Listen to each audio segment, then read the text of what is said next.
So, as was said, we are continuing our series this morning on the Gospel according to Pixar. And the film that I have chosen to speak on this morning is the film Brave. And as people have heard that has been my choice of film, anyone who knows the film and knows the central heroine in the plot, a princess called Merida, they haven't actually been that surprised that that is the film I have chosen. For those of you who haven't seen Brave, it's a great film. The premise is that there is a girl called Merida. She is a princess in Scotland, and she is the daughter to the King of Dunbroch. And her, I guess, life has spent, and it kind of comes to this climax at the beginning of the film, has been spent preparing for this position of authority, for her responsibility to rule and reign as a princess, and one day as a queen. And her mum is giving her lessons and equipping her in what it means to rule and to reign. And she reaches this point in where the film opens is where it is time for her to choose a husband. And the way that this works is that all of the lords of the surrounding kingdoms come together and their sons compete for Merida's hand in marriage. But Merida isn't quite that simple. She is complex, and she is wild, and she is adventurous, and she is free-spirited, and she looks at these guys and says, I'm not having any of them. And she just stands up against really all of this stuff and says, no, I'm going to do things my way. I want to live for adventure. I am wild. I'm gonna do what I want to do. I am independent. I am strong, and I'll do what I want. And this really is the opening to the film. The problem is that for Merida, is there a responsibility to rule and reign in her life. There is a responsibility as a member of royalty to rule and reign. And this is the tension that we have here. This tension between a responsibility of ruling and reigning and this pull to adventure, but to do things her way. And this is the tension that I want to look at this morning, because I believe that it's also a tension for us. You see, our culture has this habit of saying to us, yeah, you do you. You do things your way. You live for you. You do what feels right. Be independent. Be strong. This is about you. And whether you're in this room today and you're 12 or whether you're 102, I believe that this is a narrative of culture over our lives. I'd like to take a moment to give a shout out to the female millennials in the room. I would like to introduce you to 14-year-old Laura's life. This is what culture was about when I was 14 years old. Ladies and gentlemen, girl power. So we had the Spice Girls. This is just the year 2000, by the way. If you have not seen Spice World, the movie, year 2000 was when it was released. You're missing a treat. So we had the Spice World, the movie. We had the Charlie's Angels film came out. Of course, Destiny's Child releasing Independent Women, and Britney Spears was just all over the scene. She was absolutely rocking it. You do you, girl power, you do what you want, you are strong and independent. And that was my narrative growing up. But this is not a new narrative, it's not an old narrative, it is the narrative that so many of us, whether we're female, a millennial or not, end up living to. This voice that says, be strong, be independent, you do what you want, because that is the most important thing. And this is the world that you see Merida dabbling in at the beginning of this story. And we're going to come back to this, we're going to come on to it. But before we do, I would like to introduce you to the person of Merida. Please take a look at the screens. You see, Merida is wild. Merida is independent. And I believe that each of us has an inner Merida. You see, Merida is actually those things, but she is called to lead.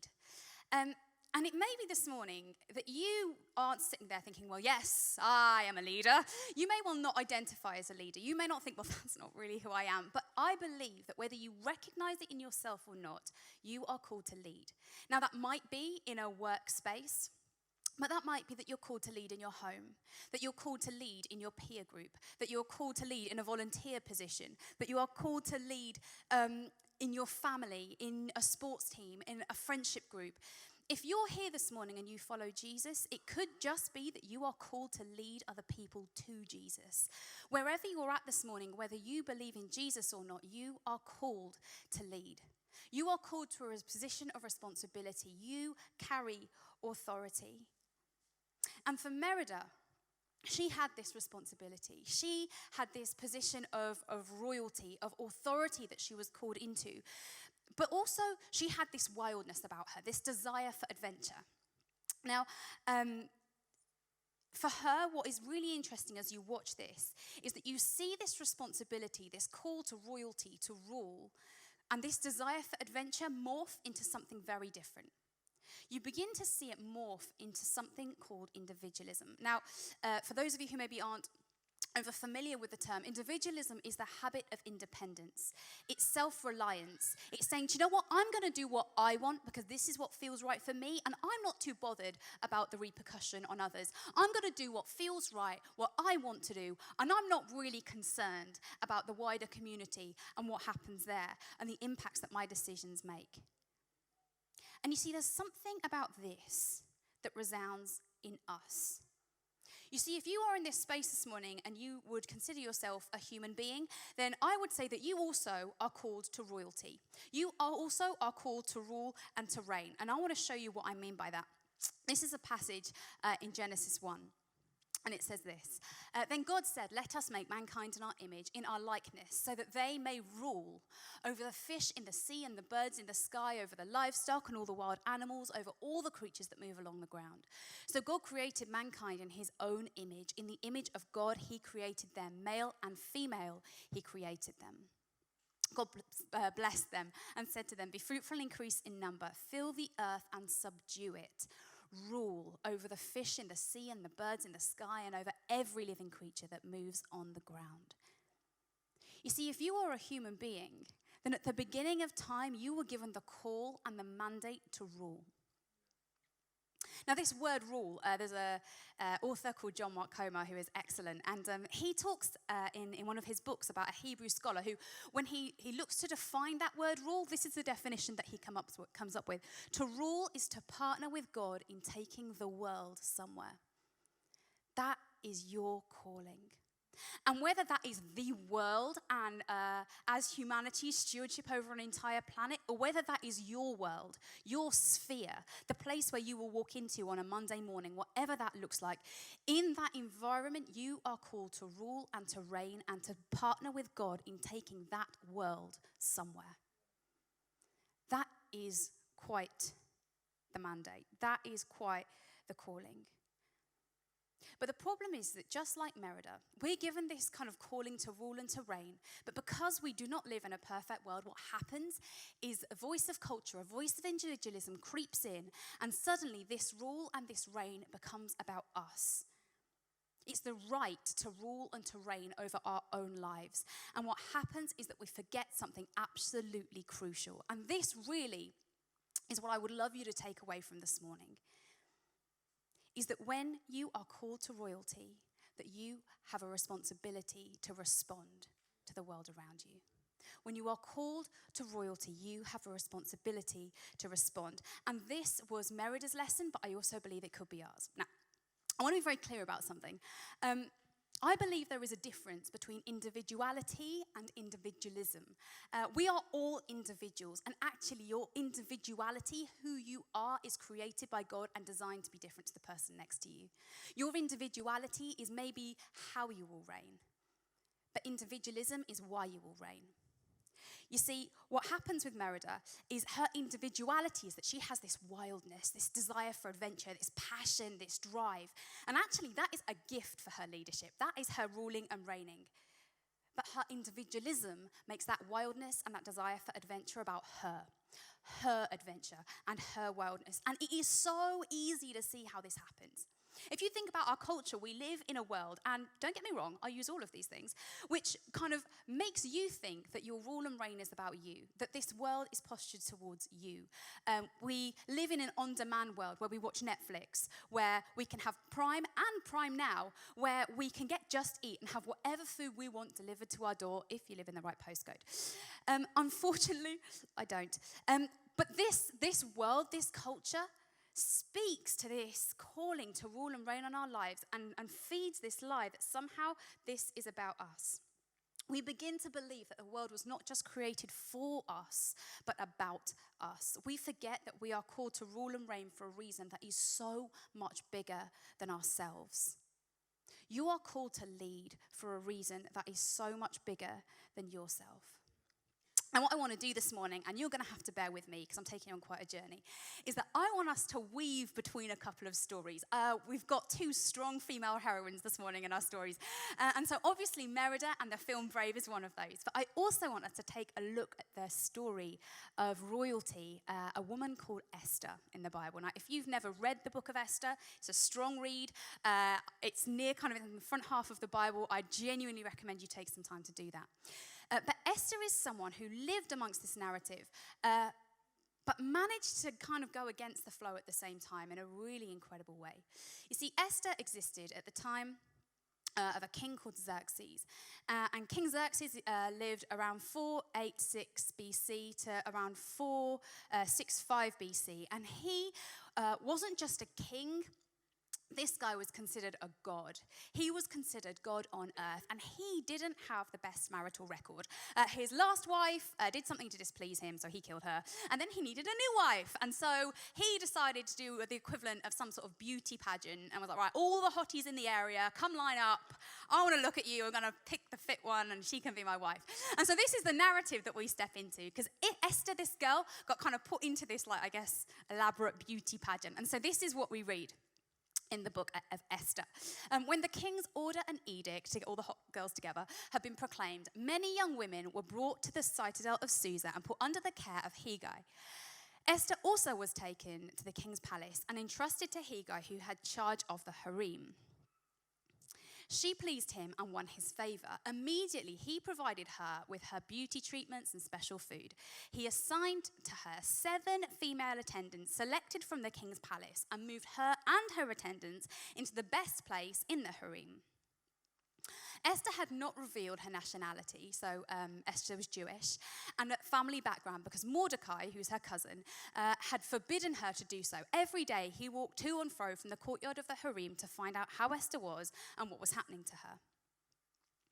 Before a young woman's turn came to go into the King Xerxes, she had to complete 12 months of beauty treatments. Sounds pretty stressful. Prescribed for the women 6 months of oil of myrrh and 6 with perfumes and cosmetics. And this is how she would go to the king. Anything she wanted was given to her to take with her from the harem to the king's palace. She lived in this culture that became all about her because of her connection to royalty.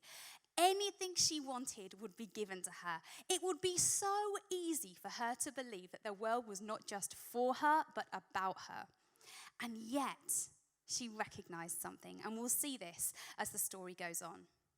She begins to recognize that with royalty comes responsibility, despite whatever a voice of culture might tell you. And it's interesting because you see this similar narrative with Merida. You see this in the film Brave. But what's interesting here is that Merida's response is actually frustration. Merida gets really frustrated about what's expected of her because of what's been given to her. You know, when we find ourselves in positions of leadership, of authority, in this position of ruling and reigning, whether it be in the big over the world or in the macro in your world, or the micro, in your world, what often happens is we can get so frustrated with our call to leadership because of how much we've been given.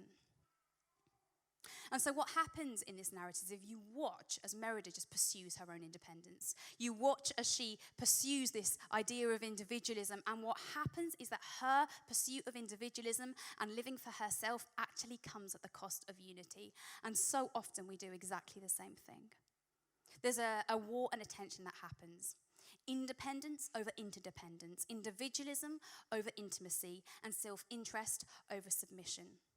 And so often, this is the exact narrative that we wrestle with when we are called to more in our lives.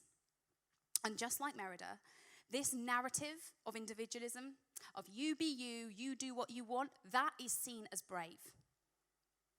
What we're not told is that that comes at a huge cost.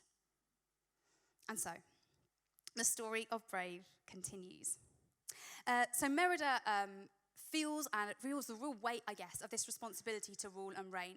And she doesn't like it. And so she decides to take action. She decides to kind of pursue this idea of independence, turns her back on her responsibilities, turns her back on her responsibility to unite a kingdom, says, I'm not marrying any of these guys. And she has this massive row with her mom where she kind of rips a tear in this tapestry of their family. And what she does is she decides, I'm going to do something about it. I'm going to run. I'm not going to rule, I'm going to run. And so she goes off into the wood and meets this woman who, unfortunately, is a witch. And she casts this spell to change her destiny. And for Merida, the problem was not her. And it's so interesting that when our lives are based around ourselves, so often we are not the problem. It's somebody else. And in this situation, it was her mum. And so in order to change her destiny, what happens is that unusually her mum gets turned into a bear. Now, if you don't know the plot, I understand that sounds strange. There is context. But all of a sudden, her mum becomes this bear, and Merida realizes she has made a horrible decision. Oh my gosh, my mum's a bear. This wasn't the plan. I need to do something about it. So she goes back to the woman, and the woman's not there, and basically gets the equivalent of this answer machine message that says, the only way that you can fix this is to mend the bond that is torn by pride. And there's a moment when you watch the film and you go, that's deep. And for Merida, she realizes that part of this is fixing the tapestry that she tore when she had an argument with her mum. Now, the mum becoming a bear thing, I understand that feels a little random. But there's actually something really significant about it. You see, there's something that happens when we pursue individualism that means that we lose our humanity. You see, the deal with Merida is that if she doesn't fix the bond torn by pride, is that her mum will lose her humanity forever. And that is exactly what happens when we live completely for ourselves. You see, a part of being human, a part of our original call was to rule and to reign for others. And so when we become about ourselves and nothing else, we lose a part of our humanity alongside that. So often we think that our world is about us. We get frustrated with the expectations on us, and we get frustrated with our position of authority, our position of responsibility, because we want to do what we want. We want to rule in our world. I want to spend my money how I want. I want to eat what I want. I want to shop where I want. I know there's probably some sort of ethical responsibility there somewhere, but I want to do what I want to do, and I'm not too bothered about the wider consequences. I want to date who I want to date. It doesn't matter if that person's going to end up getting hurt. I want to do what I want to do. I want to watch what I want to watch. I want to become what I want to become. And slowly this responsibility to rule and reign becomes more about us being comfortable, more about us being happy. The problem is that when you are royalty, you have a responsibility to respond. And so, we continue with our story of Esther. So, within the story of Esther, there are some additional characters that I haven't mentioned. There's this guy called Haman. And Haman is like this really important guy in the kingdom. And he has loads of stuff. And we mentioned pride before, this guy has a pride thing going on. And what he decides to do is he decides to put this law out that whenever he trots past on his horse, that everybody has to bow down and worship him. Just stop what you're doing, bow down and worship this guy. Now, Mordecai is in the street one day and Haman passes, and Mordecai's like, I am not having any of that, Joker. There is no way I'm doing that. I was called to worship God. I'm not bowing down there. And so he just stands there while everybody else kind of bows down. This gets back to Haman, and Haman gets mad. Like this pride thing in him, it goes a whole way. And so he doesn't just want to kill Mordecai, he wants to kill the whole Jewish kind of culture in that place. He wants to kill everyone who's a Jew because of this one guy's actions. And Mordecai's like, man, this is bad. Okay, the only thing that I can do, the only thing I have is that I need Esther, my cousin, to go to the king and petition on our behalf. And so Mordecai sends a messenger to Esther to say what's going on and to say, Esther, you need to step up here. Esther, you need to go and see King Xerxes and plead for us as a nation. And this is what it says in Esther 4. It says, then she, Esther, instructed him, the messenger, to say to Mordecai, all the king's officials and the people of the royal provinces know that for any man or woman who approaches the king in the inner court without being summoned, the king has but one law, that they be put to death, unless the king extends the golden scepter to them and spares their lives. But 30 days have passed since I was called to go to the king. When Esther's words were reported to Mordecai, he sent back this answer. Do not think that because you are in the king's house, you alone of all the Jews will escape. For if you remain silent at this time, relief and deliverance for the Jews will arise from another place, but you and your father's family will perish. And who knows, but that you have come to your royal position for such a time as this.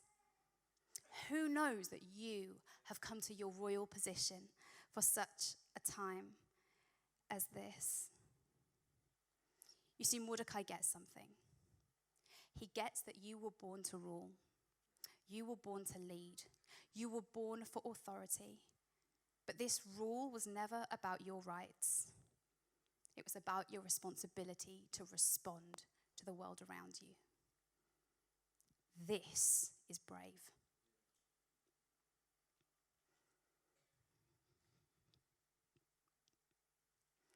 And so, Merida comes to this position. She comes to this place where all of these narratives collide. She comes to this place of a crossroads, really. Is this about me, or is this about something greater? Is this responsibility to rule and respond about uniting or about pursuing my own thing? Essentially, she has the choice. Are you going to rule, or are you going to run? You know, for us, in our positions of leadership, responsibility, wherever you find yourself, Monday to Friday, Monday to Saturday, there will be times when you don't feel like leading, when you don't feel like fulfilling your God-given call to reign and rule. Now, I actually believe if you're here this morning and you don't follow Jesus, that you are still called to a position of leadership. It's within you. It's humanity's DNA. But if you do follow Jesus here this morning, it's even greater on your life. And you know there will be times when you think, I'm done with this. This is too much. I just want to do what I want to do right now. I just want to binge out. I just want to get on my metaphorical horse and ride through the woods shooting arrows. I'm done. But this morning I want to ask you, are you going to rule or are you going to run? Because you were created to rule. So Merida realizes that she needs to get back into the castle and she needs to fix this tapestry with the bond that needs to be mended, that was torn by pride. And she has to walk through this big hall where the result of her actions has caused disunity in her entire kingdom. She has to sneak through this hall with her mum, who's a bear, very subtle. And she has to get through this hall, fix and mend some of the bonds that she has broken in her pride, and she gets to a place where she realizes that she has to submit, that her rule was never about her. Take a look at the screen. See, Merida realizes that she was created to rule, but she realized that sovereignty was about submission, that her rule was about her coming second and her serving. If we go back to the plot of Esther, what happens is that Esther recognizes that she was put in a position of royalty in order to respond. And so she gets the Jewish community together and says, you guys, you need to fast and you need to pray because I'm going to go before the king. And you know what's interesting is that when we commit to submitting, when we commit to interdependence, we are never ruling and reigning on our own. And she gets them to pray and she gets them to meet. And she says this line. She says, if I must die, I must die. When we look in the face of individualism, that is the line we have to remember. If I must die, I must die. And so she goes before the king, and there's this moment, I imagine, of incredible tension where she stands before him and just waits to see if he's going to accept her or have her killed. And she approaches him, and his response, Esther, ask for anything, even up to half the kingdom, and I will give it to you.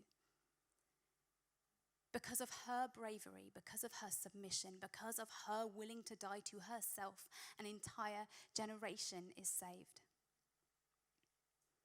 You know, we are called to rule. We are called to reign. We are called to steward. And in this world, we come second.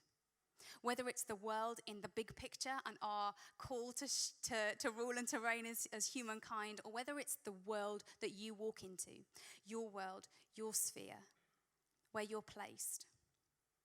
You see, Brave ends with a kingdom that is united, where she realizes her mandate to rule and to reign, where she realizes that when you're called to royalty, you have a responsibility to respond to the world and the needs of those around you because of what you've been given. I wonder whether sometimes we listen to the voice of culture a little too much, whether things become about our comfort, our happiness, even sometimes about our brokenness, and we forget to ask the question, what am I called to respond to? You see, what happens is when we listen to that voice, your call to rule and to reign and to lead, your vision for that call becomes way too small. It becomes about you ruling and reigning over your own world. Your rule and your reign was called to cover the world, to steward the world, not over other people, but for other people, to serve and to love other people, and on behalf of a kingdom, on behalf of God. And so I wonder whether for some of us this morning, we need to think about our call to rule and to reign a little differently. I wonder whether for some of us here, we don't recognize it. You sit there and go, well, I'm not a leader. Yeah, kind of are. It's kind of part of your DNA when you were created. You're called to rule and reign. And for some of us, accepting that is a really big deal. It has been for me. But for some of us, I wonder whether the challenge is which voice we listen to most. The voice of our culture or the voice of our Creator. The line of, if I must die, I must die. The recognition that when we are called to royalty, that we have a responsibility to respond. What might be the thing that God is putting on your radar to respond to in the world or in your world this morning? Would you stand with me, please?